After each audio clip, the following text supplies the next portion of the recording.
Mrs. Gandhi, how tense is the situation on your frontiers with Pakistan? It's very serious indeed. The two armies are confronting each other. And of course, shelling has been going on for quite some time, even before I left. Do you really think it's possible that Pakistan would attack India with their present internal situations?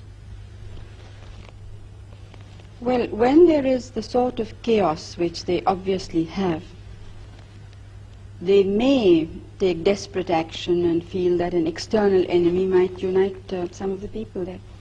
What about you? Is there a situation in which you might attack Pakistan? Well, I hope not. India has always tried to be on the side of peace and negotiations and so on. But of course we can't endanger our security in any way. Do you frankly expect to see war with Pakistan soon? It does look to many people as if it's inevitable. I don't think one can really give an answer to a question of this kind.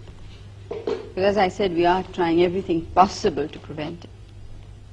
Why have you not felt able to agree, as the Pakistani president has, and he suggested it, that you should withdraw some troops from your frontiers? Pakistan, as I moved its troops forward a considerable time before we did.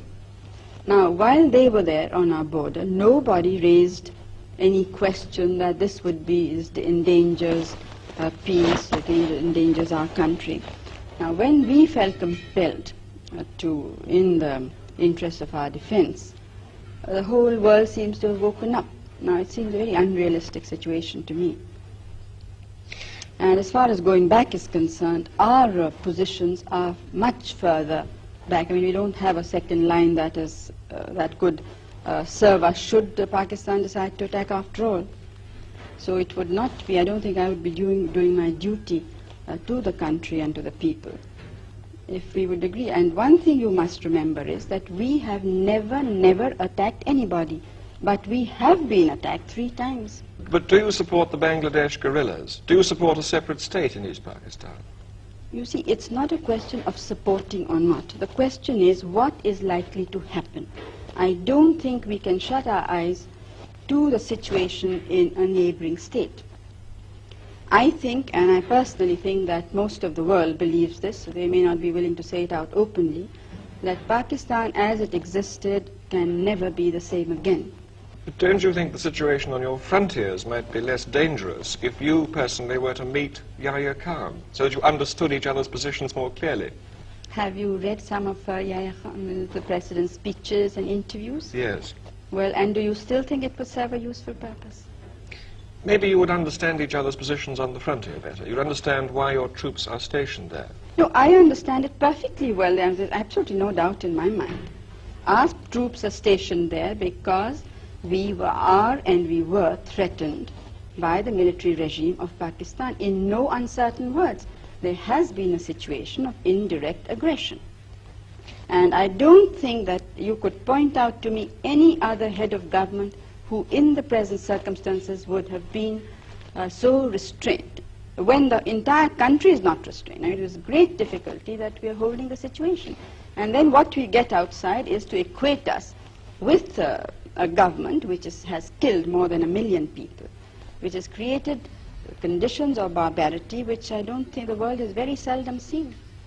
Perhaps against the Jews in Hitler's time, but I don't think in any other time of history has this sort of thing been witnessed. Do you see yourself somehow being drawn into this, being involved in this in some way that you might have to intervene in East Pakistan? Out of humanity, almost. Well, East Bengal is the affair of the leaders of East Bengal. Now, it's up to them what should happen there. Final question. The refugees are still coming over and you have this enormous problem in India. How much longer can you sustain this? Well, we can't sustain it now. Longer is it's now for some months it really has been something that's, water going higher and higher. What are you going to do about it? But something will have to be done. Well, one thing I must say, that I'm absolutely determined that all the refugees of all religions must go back We are not going to absorb them in our population. Would you, if necessary, put them back by force? Well, I'm not jumping bridges before I come to them, but I'm only sure of this, that they have to go back.